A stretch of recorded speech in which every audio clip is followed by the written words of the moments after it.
शुक्लाम्बरधरं विष्णुं शशिवर्णं चतुर्भुजं प्रसन्नवदनं ध्यायेत् सर्वविघ्नोपशान्तये। गुरुर्ब्रह्मा गुरुर्विष्णुः गुरुर्देवो महेश्वरः गुरुः साक्षात् परब्रह्म तस्मै श्रीगुरवे नमः। व्यासाय विष्णुरूपाय व्यासरूपाय विष्णवे नमो वै ब्रह्मनिधये वासिष्ठाय नमो नमः। कूजन्तं राम रामेति मधुरं मधुराक्षरम् आरुह्य कविताशाखां वन्दे वाल्मीकिकोकिलम्। श्रुतिस्मृतिपुराणानाम् आलयं करुणालयं नमामि भगवत्पादशङ्करं लोकशङ्करं। वागर्धाविव सम्पृक्तौ वागर्धप्रतिपत्तये जगतः पितरौ वन्दे पार्वतीपरमेश्वरौ। सूक्तिं समग्रयितु न स्वयमेव लक्ष्मीः श्रीरङ्गराजमहिषीमधुरैकटाक्षैः।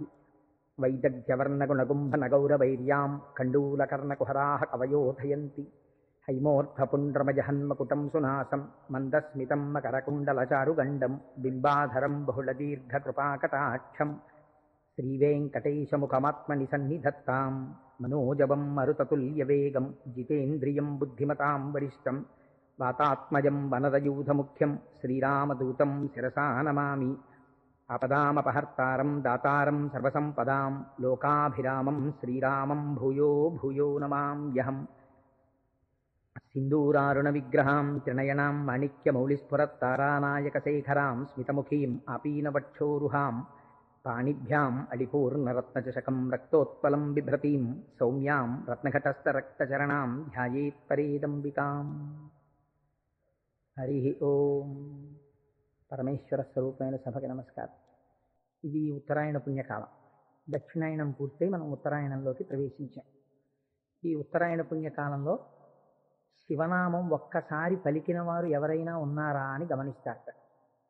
అంత మహోత్కృష్టమైన కాలం. విశేషించి అదృష్టం ఏమిటంటే మనం ప్రతిరోజు ప్రదోష వేళలో ఈ ఉపన్యాసాన్ని ప్రారంభం చేస్తాం. ప్రదోష వేళ పార్వతీ పరమేశ్వరుల యొక్క అర్ధనారీశ్వర స్వరూపంగా శాస్త్రం భావన చేస్తుంది.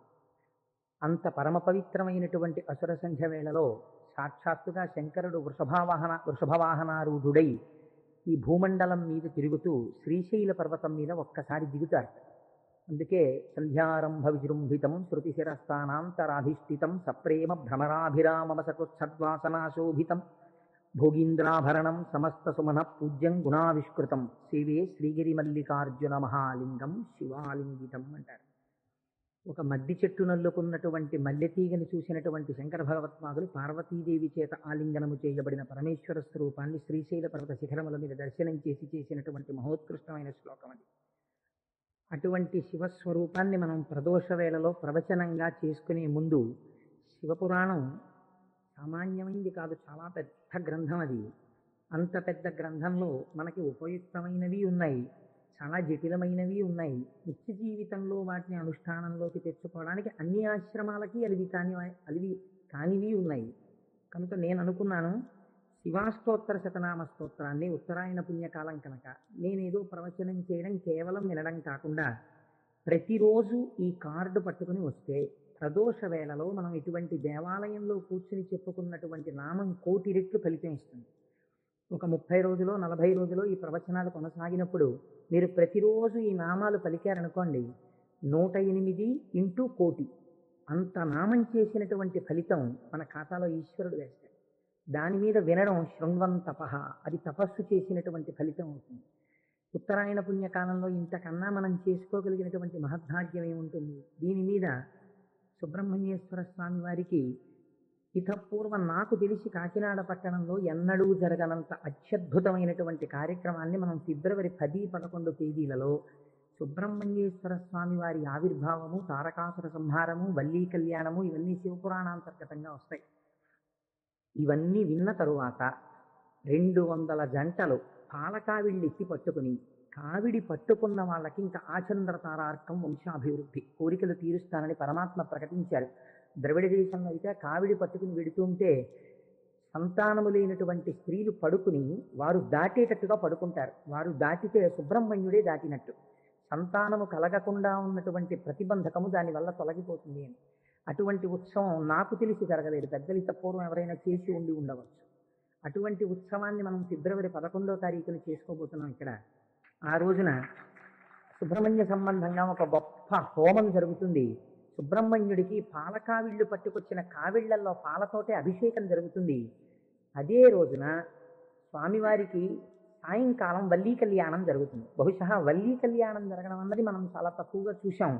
వల్లీ కళ్యాణం ఆ రోజు సాయంకాలం ఇక్కడ జరుగుతుంది. ఇది కాకుండా ఇంకా కొన్ని విశేష కార్యక్రమాలు ఇందులో మన జీవితాలు ధన్యమయ్యేటట్టుగా అనుసంధానం చేస్తాం. ఆయా ఘట్టాలు వచ్చినప్పుడు వాటిని మీకు ముందుగానే విజ్ఞాపన చేస్తాను.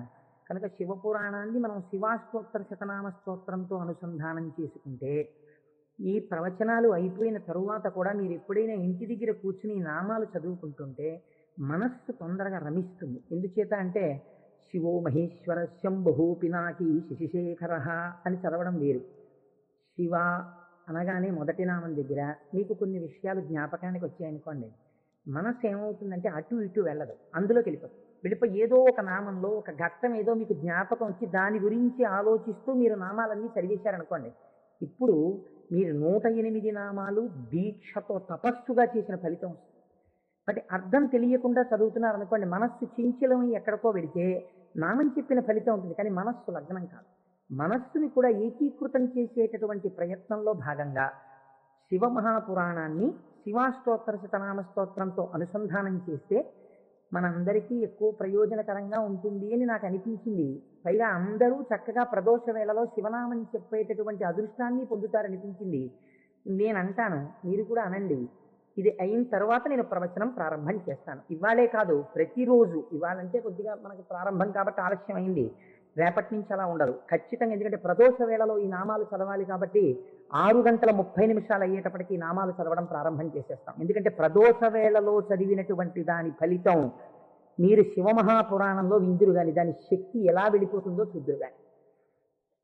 ధ్యాన శ్లోకం చెప్పండి. ధవళవపుషమిందోర్ మండలే సన్నివిష్టం భుజగవలయహారం భస్మదిగ్ధాంగమీశం మృగయ పరశుపాణిం చారు చంద్రార్ధమౌళిం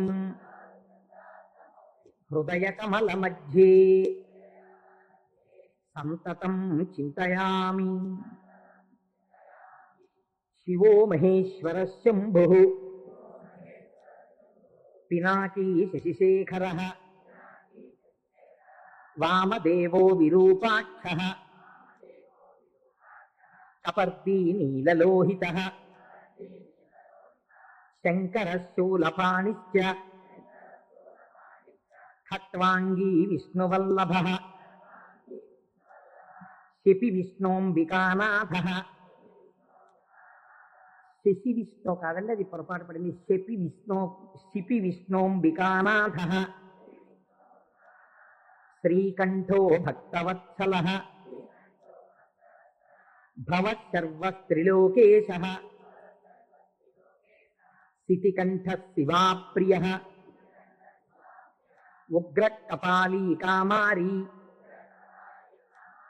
అంధకాసురసూదనః గంగాధరో లలాటాక్షః కాలకాలః కృపానిధిః భీమః పరశుహస్తశ్చ మృగపాణిర్జటాధరః కైలాసవాసీ కవచీ కఠోరస్త్రిపురాంతకః వృషాంకో వృషభారూఢో భస్మోద్ధూళిత విగ్రహః సామప్రియః సర్వమయః త్రైమూర్తిరనీశ్వరః సర్వజ్ఞః పరమాత్మా చ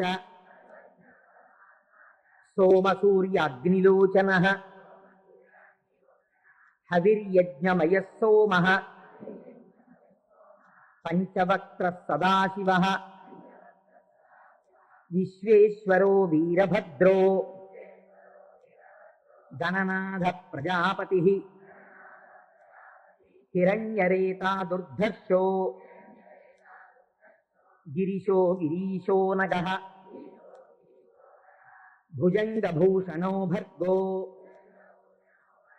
గిరిధన్వీ గిరిప్రియః కృత్తివాసాః పురారాతిః భగవాన్ ప్రమదాధిపః మృత్యుంజయ సూక్ష్మతను జగద్వ్యాపీ జగద్గురు వ్యోమకేశో మహాసేన జనకశ్చారు విక్రమ మహాసేన జనకశ్చారు విక్రమ రుద్రో భూతపతిస్థాణు అహిర్భూజ్ఞో దిగంబర అష్టమూర్తిరనీకాత్మ సాత్విక శుద్ధ విగ్రహ శాశ్వత ఖండ పరశు అజపాశ విమోచక మృఢ పశుపతిర్దేవో మహాదేవో వ్యయో హరి పూషదంతభిదవ్యగ్రో దక్షాధ్వర హరోహర భగనేత్రభిదవ్యక్త సహస్రాక్ష సహస్రపాత్ అపవర్గ ప్రదోనంత తారక పరమేశ్వర ఏవం శ్రీశంభుదేవస్య నామ్నామస్తోత్తరం శతం శ్రీ శివాష్టోత్తరశతనామస్తోత్రం సమాప్తం.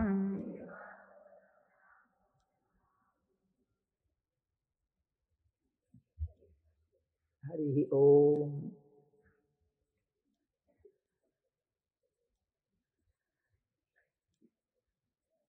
శివ అన్న శబ్దమే చాలా గొప్పది.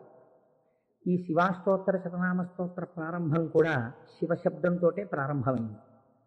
ఆ పురాణము కూడా శివ మహాపురాణము అని శివశబ్దంతో ప్రారంభమైంది. శివశబ్దాన్ని అమరకోశం వ్యాఖ్యానం చేసింది. అమరకోశం అంటే మనకి సాధికారికమైనటువంటి గ్రంథము. చిత్రం ఏమిటంటే దాన్ని రచించినటువంటి వారు జైనుడు. అమరసింహుడు అనబడేటటువంటి ఒక జైనుడు ఆయన అమరకోశాన్ని రచించి దానితో పాటుగా అనేక గ్రంథాలని రచించారు. కానీ వారు శంకర భగవత్పాదాచార్య స్వామి వారితో వాదనకి దిగినప్పుడు శంకరుల చేతిలో ఓడిపోయారు. ఓడిపోయినప్పుడు ఆయనకి బాధ కలిగింది. నేను శంకరాచార్యుల వారి చేతిలో ఓడిపోయాను కనుక నేను రచించినటువంటి గ్రంథములన్నీ కూడా పనికిమాలినవైపోయాయని ఆయన ఆ గ్రంథములన్నింటినీ తగలబెట్టేసినప్పుడు శంకర భగవత్పాదాచార్య స్వామి వారికి తెలిసి, వారు బహు కారుణికులు, కారుణ్యమూర్తి శంకరులంటే, వారు గబగబా వచ్చి, ఎంత పని చేశావయ్యా, గ్రంథాలను ఎందుకు తగలబెట్టేశావు అని ఉన్న ఒకే ఒక గ్రంథం, మిగిలిపోయినటువంటి గ్రంథం అమరకోశం. అమరకోశానికి ఉన్నటువంటి గొప్పతనం ఏమిటంటే అది మన సనాతన ధర్మములకు సంబంధించినటువంటి నామముల విషయంలో ఏ పక్షపాతం లేకుండా చక్కగా శృతి ఎలా ప్రతిపాదించిందో, స్మృతులు పురాణములు ఎలా ప్రతిపాదించాయో, తాత్వికమైనటువంటి విషయాల్ని, నామములకు అనేకమైన విషయములకు ఉండేటటువంటి అర్థాలని అలా ప్రతిపాదన చేశాడు అమరసింహుడు. దాన్ని అమరకోశము అని పిలుస్తారు. మనం ఏదైనా ఒక విషయాన్ని ప్రతిపాదన చేసే ముందు సాధారణంగా ఒక్కసారి అమరకోశాన్ని చూస్తూ ఉంటారు. శివశబ్దాన్ని అమరకోశం వ్యాఖ్యానం చేసింది. శివ అన్న మాటని ఏ విధంగా మనం అర్థం చేసుకోవలసి ఉంటుంది అంటే, అమరకోశంలో దాని గురించి అనేక రకాలైనటువంటి అర్థాలు చెప్పారు. అసలు ఈ అర్థం ఏమిటో మీకు తెలిస్తే తప్ప, లేదా నాకు తెలిస్తే తప్ప, మనం దాని గురించి కొద్దిగా అర్థం చేసుకునే ప్రయత్నం చేస్తే తప్ప అసలు శివ అనేటటువంటి నామానికి ఉన్న అర్థం తెలియదు. ఎందుకంటే శివ శివ అని రెండు శబ్దములు మనకి లోకంలో నానుడిలో ఉన్నాయి. శివ అంటే శంకరుడు, శివ అంటే పార్వతీదేవి, ఆయన యొక్క శక్తి స్వరూపం. శివ అంటే అమరకోశం అంటుంది, శామ్యతి పరమానంద రూపత్వ నిర్వికారో భవతీతి శివ. నిర్వికారుడై, నిర్వికారుడు అంటే మనకి వికారములు ఉంటాయి. నేను తరచూ మీకు ప్రస్తావన చేస్తుంటాను, ఈ జగత్తులో ఉన్నటువంటి సమస్త ప్రాణులకు, సమస్త జీవులకు 6 వికారములు ఉంటాయి. ఇవి షడ్వికారములు అంటారు. కాలములో ఏదైనా వచ్చిందనుకోండి, దానికి పుట్టినటువంటి తేదీ అని ఒకటి ఉంటుంది. పుట్టిన తేదీ అన్నది పడినది అంటే మీరు ఒకటి గుర్తుపెట్టుకోవాలి, అది షడ్వికారములకు లోనైపోతుంది. ఈ భావన మీ మనస్సులో బాగా రూఢమైందనుకోండి, బాగా పూనుకుందనుకోండి, అసలు సగానికి సగం లోకం పట్ల ఉండేటటువంటి తాదాత్మ్యత తగ్గుతుంది. ఇది కేవలం వినడానికి విన్నారనుకోండి, దీని వలన వచ్చేటటువంటి ప్రయోజనం తక్కువగా ఉంటుంది. ఇది బాగా లోపల జీర్ణమైందనుకోండి, మీకు అనేక విషయాలు అర్థం అవుతాయి. మీరు ఒక్కసారి గమనించండి, షడ్వికారములలో ఇక పూర్వం మీరు ఆ వస్తువుని చూడలేదు, కానీ ఆ వస్తువు, ఆ ప్రాణి, ఆ జీవుడు ఒకానొక కాలమునందు ఈ లోకములో పుట్టింది. కాబట్టి ఇప్పుడు దానికి జన్మము అన్న తేదీ ఒకటి వచ్చింది కాలంలో. సరే, కాలం అన్నది యథార్థమా అంటే బీజస్యాంతరివంకురో జగదిదం ప్రాంగ్ నిర్వికల్పం పునః మాయా కల్పిత దేశకాల కలనా వైచిత్ర చిత్రీకృతం అన్నారు శంకరాచార్యులు వారు. ఆ తత్వ పరిశీలనాన్ని పక్కన పెడితే ఒక జన్మ తేదీ ఉంది. ఈ జన్మ తేదీలో ఒక ప్రాణి కనపడగానే శాస్త్రం అంది 6 విషయాలు గుర్తుపెట్టుకో. ఇత పూర్వము లేనిది పుట్టినది. పుట్టినది మీరేమనాలి? ఎవరో పిల్లాడు పుట్టాడు, వాడు ఏడుస్తున్నాడు. పిల్లాడు ఉన్నాడండి. పుట్టిన పిల్లాడు ఏడవలేదు. అయ్యో ఏమిటి పిల్లాడు ఏడవట్లేదు అని కదిపి చూశారు. కదిపి చూస్తే డాక్టర్ గారు వచ్చారు, స్టెప్ పెట్టారు, ఊపిరి తీయట్లేదు, నల్లగా అయిపోయి ఉన్నాడు. అయ్యో అమ్మ, నీకు మృత శిశువు జన్మించాడు. కాబట్టి పుట్టినది. అసలు రెండో వికారం ఉంటుంది, ఉన్నది భవతి అనగా ఈ లోకములోకి వచ్చినప్పుడు అది ఉన్నది. అసలు ఉన్నది అని మీరు అనాలంటే అక్కడే శివ శబ్దం ప్రారంభం, మంగళత్వం. ఉన్నది. ఉన్నది అలాగే ఉండాలా? అలా ఉండదు, పెరగాలి. పెరిగినది. పెరిగినది పెరుగుతూ వెళ్ళిపోతుందా? నేనున్నాను, ఎవరి మీదో ఎందుకు పెట్టి చెప్పాలి? కోటేశ్వరరావు అనబడేటటువంటి ఈ శరీరం ఒక డేటు, ఈ డేట్ చెప్తే ఏమవుతుందంటే అలా పుట్టినరోజు కనుక చాలా మంది పాపం ఇచ్చేసి చాలా అలవాటు చేస్తున్నారు, భయం వేస్తుంది నాకు ఆ డేట్ చెప్పడానికి. ఏదో 14/7/1959కి ముందు ఈ శరీరం లేదు. 14/7/1959లో ఈ శరీరం వచ్చింది. కాబట్టి ఈ శరీరం వచ్చినది ఉన్నది, ఏడిచింది అమ్మ కడుపులోంచి వచ్చి. అలాగే ఉందా? మా అమ్మ కడుపులోంచి వచ్చినప్పుడు ఎలా ఉన్నానో అలా ఉన్నానా? పెరిగినది. అబ్బో, ఎంత ధ్వజస్తంభం అంత పెరిగిపోయింది ఈ శరీరం. పెరిగినది. ఇది ఇలా పెరుగుతూ ఉంటుందా? ఉండదు. తరిగినది. మీరు నన్ను ఒక 20 సంవత్సరాల తర్వాత చూశారనుకోండి, ఇది తరిగిపోతుంది. ఈ శరీరం వడిలిపోయి క్షీణించిపోవడం ప్రారంభమైపోతుంది. తరిగినది. తర్వాత ఆయనేనా అనవలసి వస్తుంది, మార్పు చెందినది. బాగా క్షీణించిపోయి ఇప్పుడున్నంత శరీరం ఉండదు. అయ్య బాబోయ్, అప్పుడు ఎంత ఉండేవారండి మనిషి, ఈయన అతుకంత అయిపోయారండి అంటాం. కాబట్టి మార్పు చెందినది, తరిగినది. ఇంకా కొంతకాలం అయిపోయిన తర్వాత నశించిపోయినది. ఇది శరీరం అంత్యేష్టి సంస్కారం చేయబడిపోతుంది. కాబట్టి ఈ 6 వికారములు సమస్త ప్రాణులకు ఉండి తీరుతాయి. జన్మ తేదీ ఉన్నది, చిట్ట చివరి వికారములకు కూడా సమయం ఉన్నది. ఈ మధ్యలో ఈ 6 వికారములు నడుస్తుంటాయి. ఈ 6 వికారములన్నది లేనిది ఎవరైనా ఉన్నదా? ఉన్నది. అలా ఉన్నదేదో అదే శివ. అది కాలములో పుట్టలేదు, కాలములో పెరగలేదు, కాలములో ఉండలేదు, కాలములో తరగదు, కాలములో నశించదు. ఎవరి నుండి వచ్చినదో, ఎవరి ఎందు పెరిగినదో, ఎవరి లయించిపోతున్నదో వాడు మాత్రం అలా ఉండిపోతున్నాడు.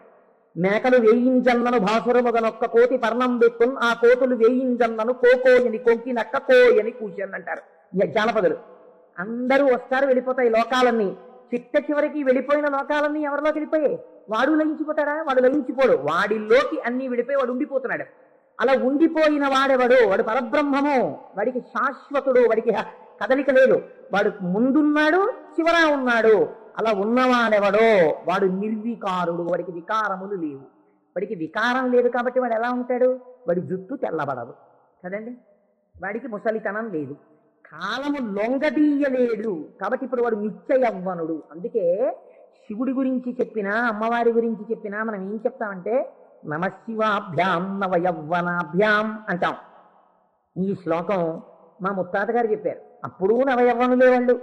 మా తాతగారు చెప్పారు, అప్పుడు నవయవ్వనులే వాళ్ళు. మా ముత్తాత గారు వెళ్ళిపోయారు, మా తాతగారు వెళ్ళిపోయారు, మా తండ్రి గారు చేశారు కొంతకాలం ఆ శ్లోకాలు, మా తండ్రి గారు వెళ్ళిపోయారు.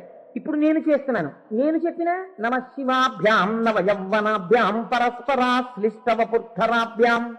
అదేమిటంటే మా ముత్తాతగారు, తాతగారు, తండ్రి గారు, నేను 4 తరాలు మారిపోయాయి, ఇంకా నవయవ్వనాభ్యామేనా?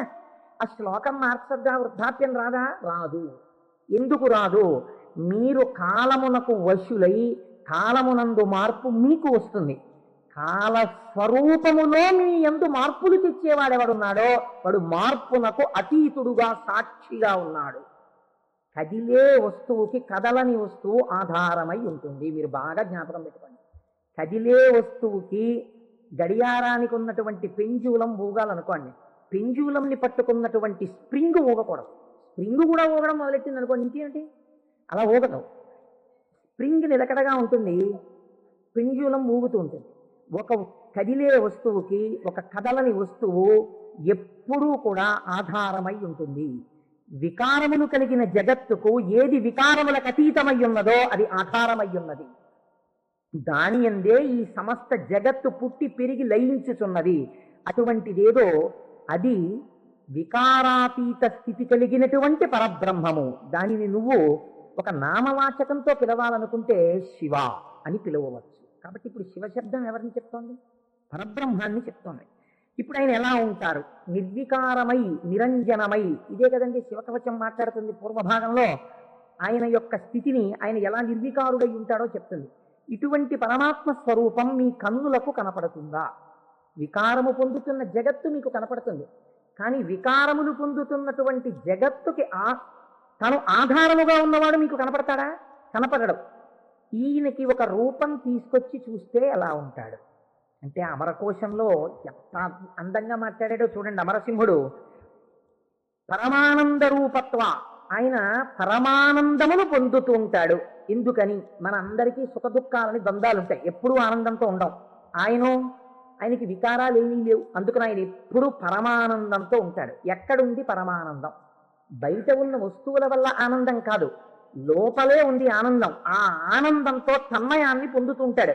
అది నోటితో చెప్పడం కుదరదు. ఇప్పుడు ఎలా చెప్పాలి అంటే, పద్మాసనం వేసుకుని చేతులు రెండు ఇలా పెట్టుకుని కన్నులు ఇలా అరమోట్పు కన్నులతో ఉండి తనలో తాను రమిస్తూ కనపడుతుంటాడు. శంకరుడి యొక్క ఫోటో మీరు చూశారనుకోండి, చూస్తే ఆయన అరమోట్పు కన్నులతో కూర్చుని సంతోషంతో ఆనందంతో ఉన్నట్టుంటాడు. ఇందులో ఇంకా లోకరక్షణ హేతువుగా అభయముద్ర పట్టినట్టుగా ఉంది. ఆయన అరమోట్పు కన్నులతో ఆనందంతో రమించిపోతున్నట్టుగా ఉంటుంది శివస్వరూపం. అంటే ఘనీభవించినటువంటి ఆనంద స్వరూపమే పరమాత్మ యొక్క స్వరూపం. పరమాత్మ నిత్యానందము ఏది ఉన్నదో దాన్ని రాశీభూతం చేస్తే అదే శివ. కాబట్టి ఇప్పుడు పరమాత్మ యొక్క స్వరూపమేమి? ఆనంద ఘనమే పరమాత్మ. కాబట్టి ఇప్పుడు ఆయన అన్ని వికారములకు అతీతుడై తనలో తాను రమించిపోతూ ఆనందపడిపోతూ ఉండేవాడెవరో, కదలిక ఉండదు ఇంకా మనస్సులో, అన్ని అరికట్టి లోపల ఉన్నటువంటి ఆనందంతో తాను కలిసిపోయి తానే చిదానంద రూపుడై ఉంటాడు. దీనికి మీకు పోలిక చెప్పాలంటే ఒక్కటి మనం కదులుతున్నటువంటి తరంగములు కలిగిన సరోవరాలం. మీరు చూడండి, అందుకే నిద్ర లేవగానే ఏది ప్రారంభం అవుతుంది పనిచేయ మీకు? ప్రారంభంలో నిద్ర లేచారు అనగానే, నిద్ర లేవడం అంటే ఏమిటో తెలుసా అండి? శరీరం లేవడం కాదు. ముందు ఏది లేస్తుందో తెలుసా? పరమాత్మతో రమిస్తున్నటువంటి మనస్సు విడివడి అది సంకల్ప వికల్ప సంఘాతం. అది వెంటనే ఒక ఆలోచన మొదలెడుతుంది. మొదట ఆలోచన ఏంటి? తెల్లవారిపోయింది. ఈ తెల్లవారిపోయిందన్న మొట్టమొదటి ఆలోచన అది చెయ్యగానే నిర్మలంగా ఉన్నటువంటి నీళ్ళ దగ్గరికి వెళ్ళి మీరు ఒక చిన్న రాయి తీసుకుని ఇలా వేశారనుకోండి, అదేం చేస్తుందంటే ఇలా ఒక తరంగం కదిలి అలా వెడుతుంది. ఇది ఒక్కటే వెళ్ళదు, ఇది వెడుతూ ఇంకో తరంగాన్ని తయారు చేస్తుంది. అలా కదులుతూ తరంగాలుగా ఒక కదలిక రాగానే ఇంకో కదలిక వస్తుంది. తెల్లవారిపోయింది, ఇవాళే నువ్వు శివమహాపురాణం మొదలెట్టాలి, ఇవాళే నువ్వు ఫలానా వాళ్ళ ఇంటికి వెళ్ళి ఒక్కసారి ఆశీర్వచనం చెయ్యాలి, చూసావా తెల్లవారిపోతుంది గబగబా సంధ్యావందనం చెయ్యాలి. ఒకదాని వెనక ఒకటి సంకల్పాలు వచ్చేస్తాయి. ఇవి సుఖములకు దుఃఖములకు కూడా హేతువులు అవుతుంటాయి.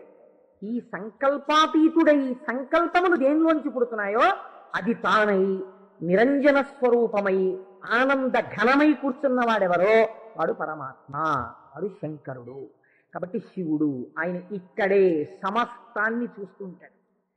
అటువంటి ఆనంద ఘనమునకు శివ అని పేరు. ఇప్పుడు దీనివల్ల మీకు ఏం తెలుస్తోంది? మనుష్య జన్మ యొక్క చిట్ట చివరి ప్రయోజనం ఏమి? ఆ ఆనందము మీరే అగుట.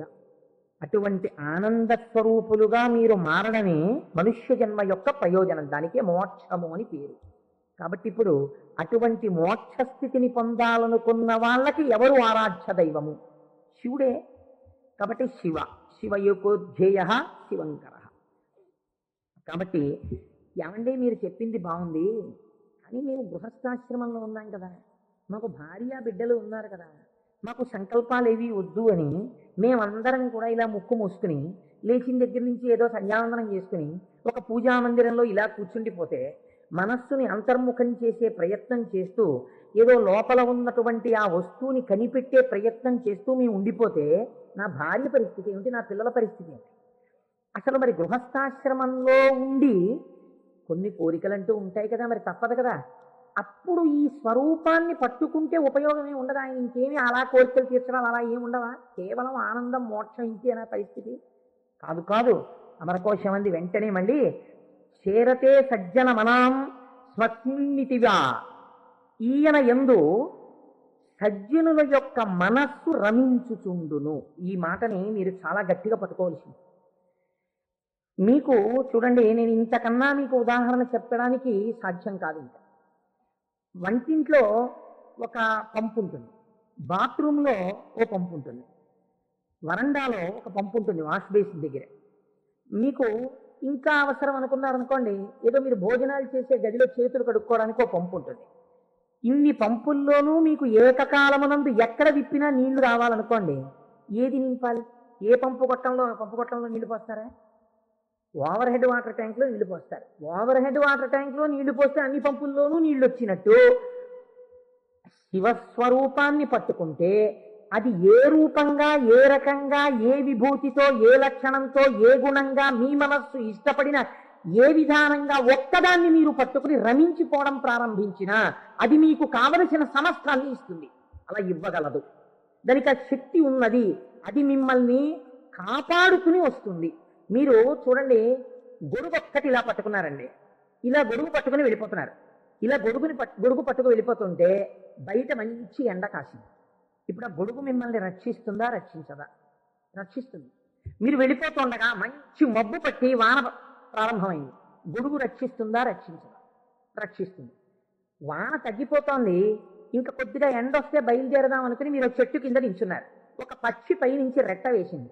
మీ మీద పడకుండా గొడుగు రక్షిస్తుందా, రక్షించదా? రక్షిస్తుంది. ఒక గొడుగు మీకు శీతలము నుండి, ఉష్ణము నుండి, జలధార నుండి, పక్షి రెట్ట నుండి ఇన్నిటి నుంచి కాపాడినప్పుడు పరమాత్మని పట్టుకున్న వాడి కోరికలు కూడా అన్ని భంగులా తీరుతాయి. మీకు ఏది కావాలో అది వాడు ఇవ్వగలడని మీరు ఎలా అనుకోవట్లేదు? అచేతనమైన ఒక గొడుగు మీకు ఇన్నింటిని ఇవ్వగలిగినప్పుడు మీరు పట్టుకున్న పరమాత్మ మీకు ఏది అవసరమో అది మీకు ఇవ్వడని మీరు ఎలా అనుకుంటున్నారు? మీకు ఏది కావాలో మీరు అడగక్కర్లేకుండా మీకు తీరుస్తాడు. అది గొప్ప. మీరు శాస్త్రంలో ఒక మర్యాద తెలుసుకోవాలి. మీరు అడిగితే ఇచ్చినవాడు గొప్పవాడు కాదండి. మీరు వెళ్ళి అడిగారనుకోండి, వెంటనే మీరు జీవితంలో చాలా దిగజారిపోయిన వ్యక్తులైపోతారు. ఒకరి దగ్గరికి వెళ్ళి, అయ్యా నాకు ఇది లేదండి, నన్ను మీరు కొంచెం అనుగ్రహించి నాకు ఇది కలిగేటట్టుగా మీరు చెయ్యండి అని అడిగారు అనుకోండి, వాచికంగా నోరు విప్పి ఒకరి దగ్గరికి వెళ్ళి నాకు ఇది ఇప్పించండి అని అడిగినప్పుడు ఆత్మహత్యా సదృశమే. వాడు చచ్చిపోయినంత బిడియపడిపోతాడు. ఎవరు శీలమున్నవాడు బెంగ పెట్టుకుంటాడు. నోరు విప్పి అడగడమా, వెళ్ళి నాకు ఇది ఇవ్వండి అని ఎలా అడగను అంటాడు. అడగలేడు. అందుకే మనకి పూర్వకాలంలో మీకు తెలుసో తెలీదో, మీసంలో ఒక వెంట్రుక తాకట్టు పెట్టి అప్పు తెచ్చుకునేవాడు. మీసంలో వెంట్రుక తాకట్టు పెడితే అప్పు ఇవ్వడం ఏంటండి? అంటే వాళ్ళ రోషానికి చిహ్నం అది. ఎన్నడూ నేను ఒకరిని చెయ్యి అడగలేదురా, చెయ్యి జాపి అడగలేదు. అటువంటి వాణ్ణి నిన్ను అడుగుతున్నాను. నేను ఇంత సిగ్గుపడిపోయానడానికి ఉదాహరణ ఏంటో తెలిసినా, ఈ వెంట్రుక ఒకటి నీ దగ్గర పెట్టుకో, మళ్ళీ తీర్చిన నాడు ఈ వెంట్రుక తీసుకెళ్తాననేవాడు. వాడి రోషానికి, వాడి శీలానికి ఆ వెంట్రుకని ప్రాతిపదికగా తీసుకుని అప్పిచ్చేవారు పూర్వం. అందుకే నా మీసంలో వెంట్రుక తాకట్టేశాననేవారు పూర్వం. కాబట్టి ఒకరి దగ్గరికి వెళ్ళి అడగడం అంటే అంత చిన్నతనం. పరమాత్మ అయినా మిమ్మల్ని అలా చిన్నబుచ్చి ఇస్తాడని మీరు ఎలా అనుకుంటున్నారు? గొడుగు పక్షి రెట్ట నుంచి నన్ను కాపాడు, వాన పడితే కాపాడు, ఎండగా ఉంటే కాపాడు, పైనుంచి ధూళి పడకుండా కాపాడు, ఓ గడుగా నన్ను రక్షించు అని మీరంత స్తోత్రం చేసి వేసుకుంటున్నారేంటే? ఇలా విప్పిలా పట్టుకుంటే ఎంతే రక్షించేయడం దాని ప్రయోజనం.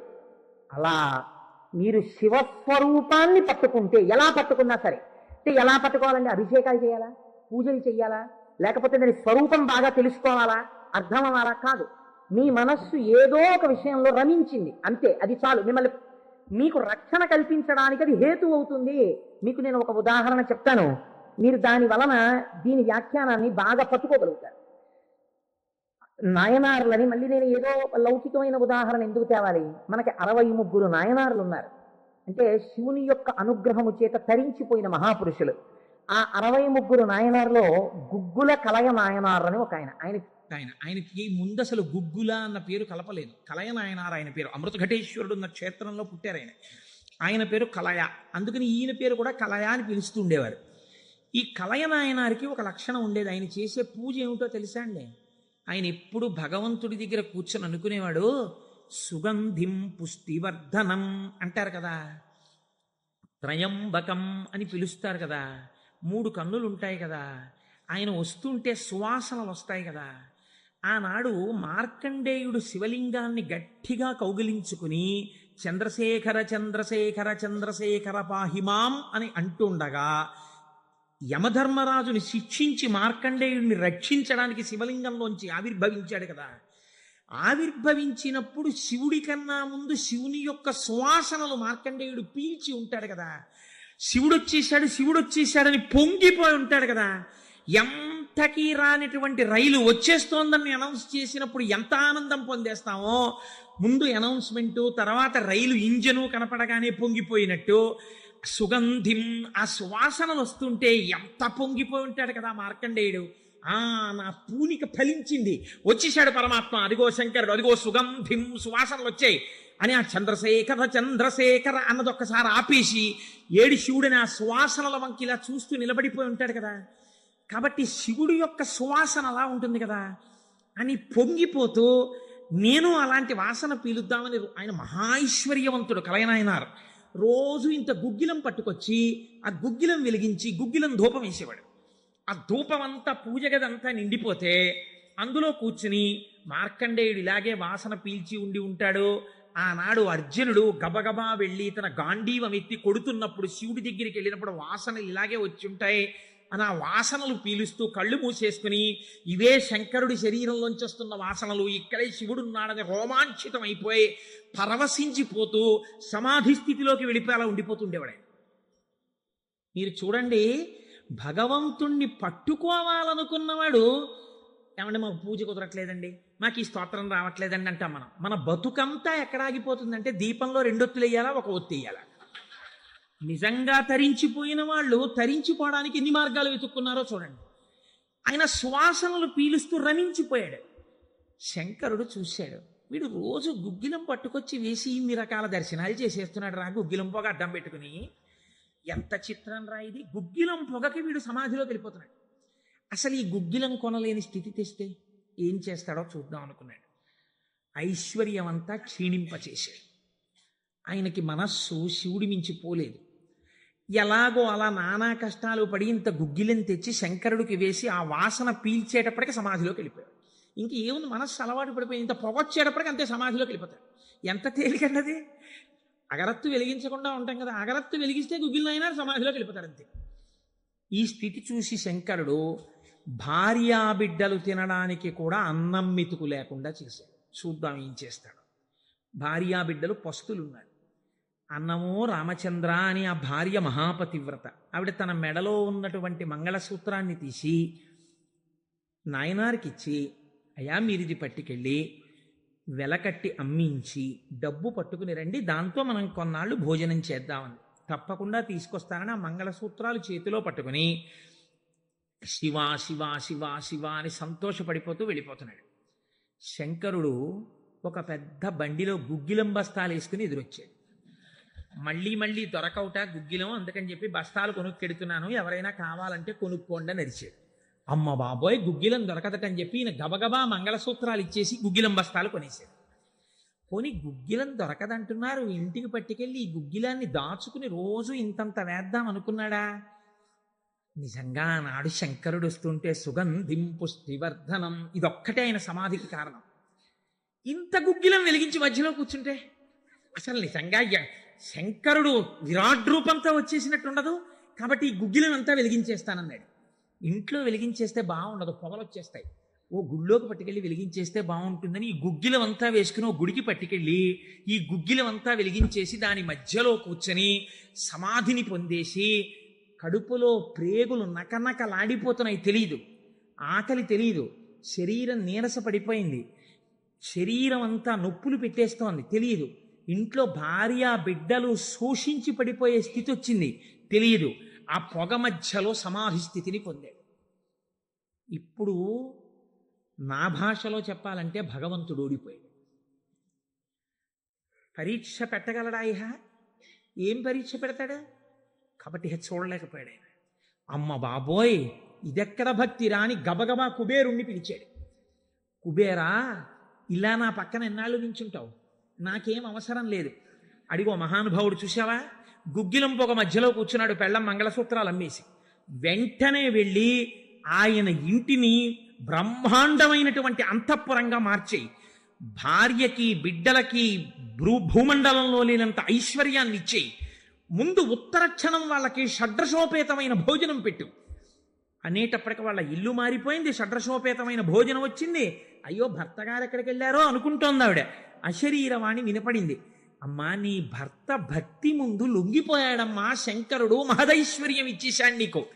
ఆయనో అన్నం తిందామన్న ఆలోచన లేదు, ఆ గుగ్గిలం పొగలో కూర్చునున్నాడు. ఇలాగా కూర్చునుంటే ఇప్పుడు ఎవరు మాట్లాడాలి? ఒరే నాన్న అన్నం తినరా అని.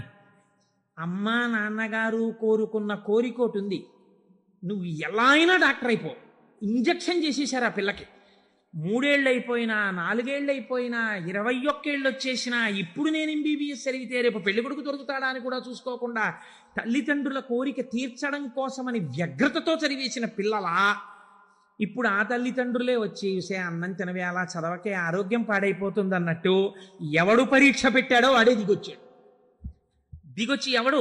ఆ త్రయంబకం నిజంగా సువాసన వచ్చి ఆనాడు మార్కండేయుడు బాహ్య స్మృతిని పొందాడు, ఈయన పొందలేదు. పొందకుండా కూర్చున్నాడు. ఇప్పుడు ఆ పరబ్రహ్మం ముట్టుకోవలసి వచ్చింది. ముట్టుకుని కదిపాడు. ఓయ్ కలయా కలయా అని పిలిచాడు. పిలిస్తే ఆయన గభాలన బాహ్య స్మృతిని పొంది అబ్బా శంకరుడు వచ్చేసాడన్నాడు. నిజంగా కనపడితే ఇలా అరుపులు కేకలు ఉండవు. కన్నులంబట నీరు కారిపోతూ ఆ స్వామి పాదాల మీద పడిపోయి ఏ సుగంధిం పుష్టివర్ధనం అన్నాడో ఆ సువాసన పీలుస్తూ అలా పడిపోయింది. శంకరుడు భుజాలు పట్టుకుని లేపి, ఒరే నాన్న, నువ్వు ఇంటికి వెళ్ళింత అన్నం తినరా, నా కడుపు నిండుతుంది, తొందరగా బయలుదేరరా నాయన, ఇక్కడ ఎన్ని నైవేద్యాలు పెట్టినా నాకు వంట పట్టట్లేదురా, నువ్వు ఇలా పడిపోతే తొందరగా వెళ్ళరా బాబు, నీకు ఎక్కడ లేని ఐశ్వర్యం ఇచ్చేశాను, కావలసినంత గుగ్గిలం వేసే, ముందు వెళ్ళి అన్నం తినన్నాడు. అప్పుడు ఆయన ఇంటికి వెళ్ళాడు.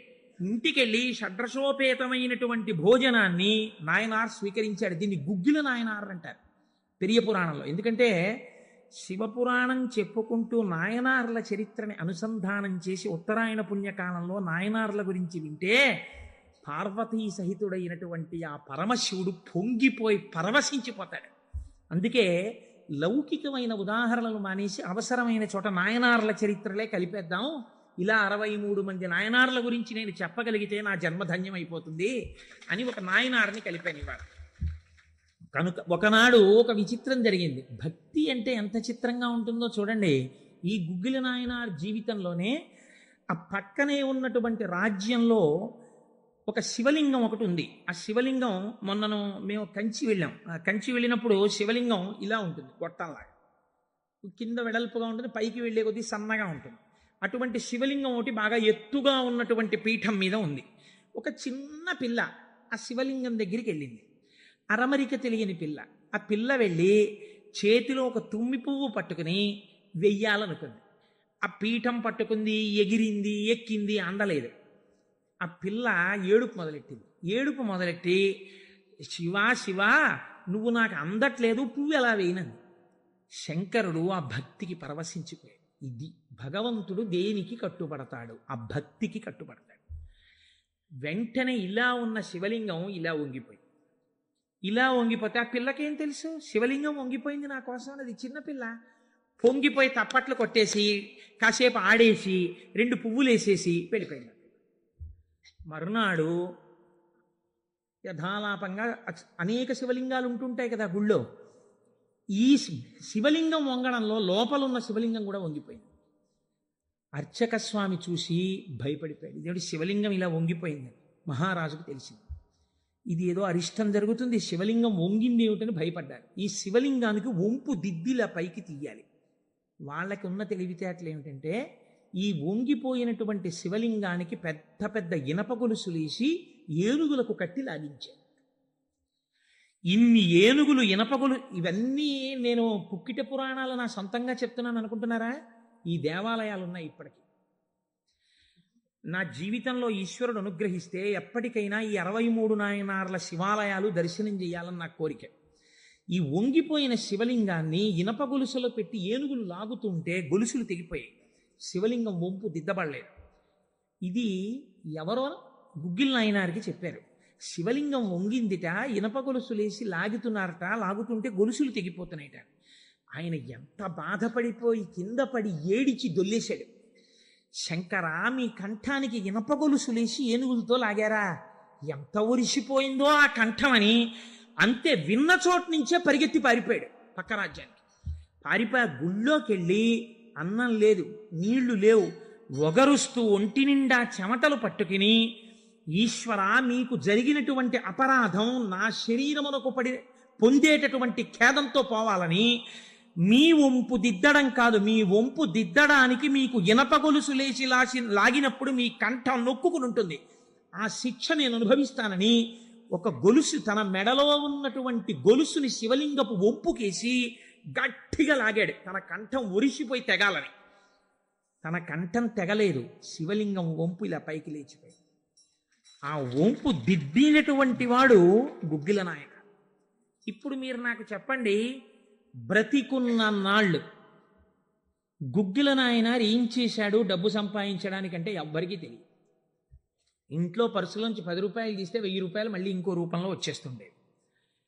అంత చిత్రంగా ఆయన మహదైశ్వర్య సంపన్నుడై, అందుకే అంటారు శాస్త్రంలో, ఐశ్వర్యము కావాలన్నవాడు శివారాధన చెయ్యాలి.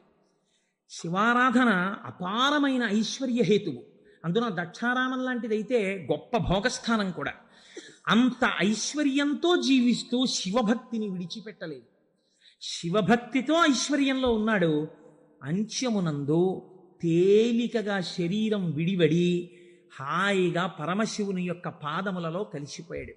ఇప్పుడు మీరు చెప్పండి, అమరకోశంలో మహానుభావుడు అమరసింహుడు శివశబ్దానికి సజ్జనుల యొక్క మనస్సు రమించేటటువంటి స్వరూపము కలిగిన వాడు అని శివశబ్దానికి అర్థం చెప్పడంలో ఎంత గంభీరమైన అర్థం ఉందో మీరు చూడండి. శివశబ్దము సజ్జనుల యొక్క మనసు రమించు స్థానము. ఎలా రమిస్తుంది, దేనివల్ల? దానికి ఈ కారణం ఆ కారణం అని చెప్పడం కుదరదు. మీకు మనస్సుంటే, భక్తి ఉంటే ఒక్క కారణం చాలు. ఏదో ఒక కారణంతో శివుని యందు మనసు రమిస్తే వాడికి సమస్తమైనటువంటి ఐశ్వర్యము కలుగుతుంది. ఇహము నుండి పరము వరకు, మోక్షము వరకు పొందగలడు. కాబట్టి అటువంటి స్థితిని ఇయ్యగలిగినది. 3వ నిర్వచనంలో అంటారు, చేతే సజ్జన మనస్వితివా. సాధువుల యొక్క మనస్సు యందు తానుండువాడు. ఇప్పటి వరకు సాధువులు తమ మనస్సు శివుని యందు పెట్టారు. ఇప్పుడే స్థితి కడతట. ఇదే భృంగీచ్ఛా నటనోత్కట కరిమదగ్రాహీ స్ఫురన్మాధవ హ్లాదో నాదయుతో మహాసితవపు పంచేషు బాణాధృత సత్పక్ష సుమనో వనేషు నపునః సాక్షాన్మదీయే మనో రాజీవే భ్రమరాధిపో విహరతాం శ్రీశైలవాసీ విభుహో అని పిలుస్తారు శంకరాచార్యులు వారి శివానందలహరిలో. లోపల ఉండేటటువంటి హృదయ పద్మము పరిశుద్ధముగా భక్తి అన్న తేనెతో నిండి ఉంటే 2 గండు తుమ్మెదలు వస్తాయి. పార్వతీ పరమేశ్వరులనే గండు తుమ్మెదలు వచ్చి విహరిస్తుంటే అక్కడ తేనె కోసం.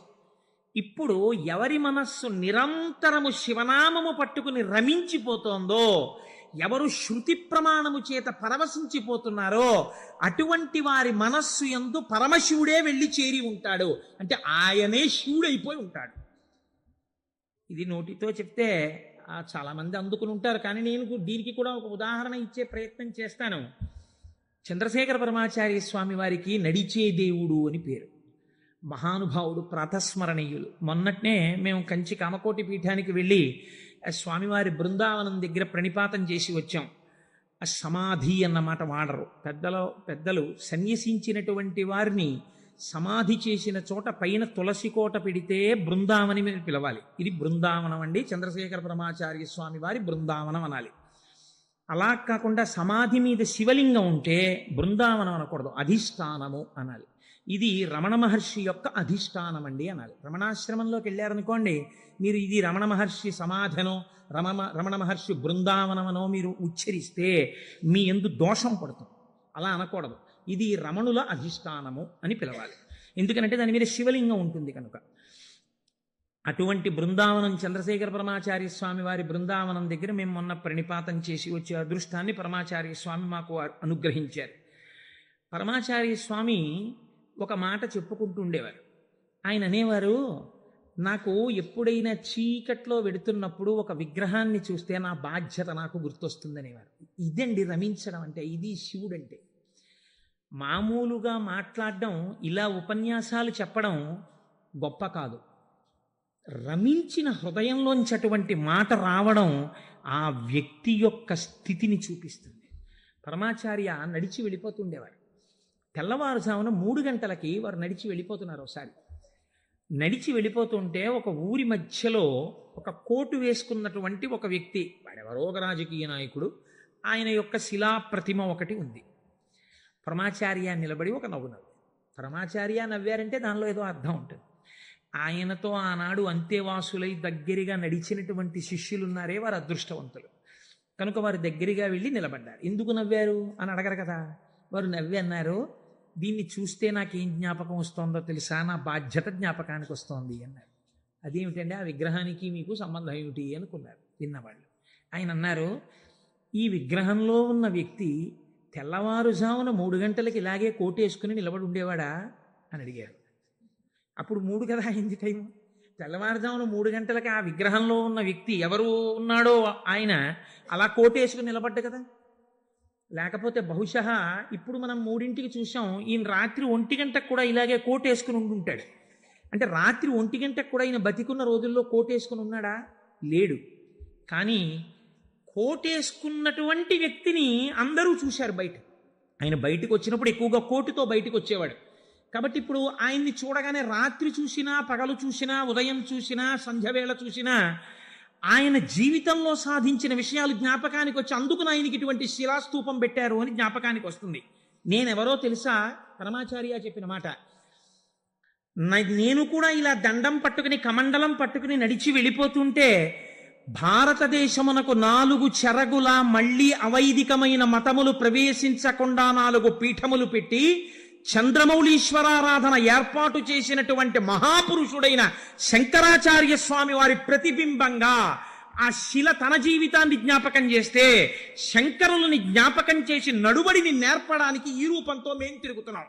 మా నడువడి ఎంత జాగ్రత్తగా ఉండాలో చూడండి అని పరమాచార్య ఆ స్తూపాన్ని చూసి చెప్పుకున్నారు. ఎంత భక్తో చూడండి నిజంగా వారిది. వారు ఒకనాడు శ్రీశైలం వెళ్ళారు. వెళ్ళినప్పుడు హటకేశ్వరంలో శంకరాచార్య స్వామి వారు తపస్సు చేసినటువంటి ప్రదేశం ఉంది. వారు ఆ హటకేశ్వరం దగ్గరికి వెడుతూ ఆ తపస్సు చేసిన ప్రదేశం దగ్గరికి ఒక సంస్కృత పండితుడిని పిలిచి వారు సంస్కృతంలోనే మాట్లాడుతూ ఉండేవారు. ఆయన అన్నారు, చాలా కాలం మఠాన్ని నిర్వహించాను. 13 సంవత్సరాల ప్రాయంలో సన్యసించారు మహానుభావుడు. చాలా కాలం మఠాన్ని నిర్వహించాను. ఉత్తర పీఠాధిపతిని నిర్వహించాను. జయేంద్ర సరస్వతి స్వామి వారిని ఉత్తర పీఠాధిపతిని చేశాను. ఆయనకి కావలసినటువంటి పరిణితి ఏర్పాటు చేశాను. నాతో పాటు ఎన్నో ప్రదేశాలకి తీసుకెళ్లాను. మఠ నిర్వహణ యందు ఆయనకి కావలసినటువంటి శక్తియుక్తులను గరపాను. ఇంకా ఎంతకాలం ఆ మఠ నిర్వహణ చేస్తూ ఉండను?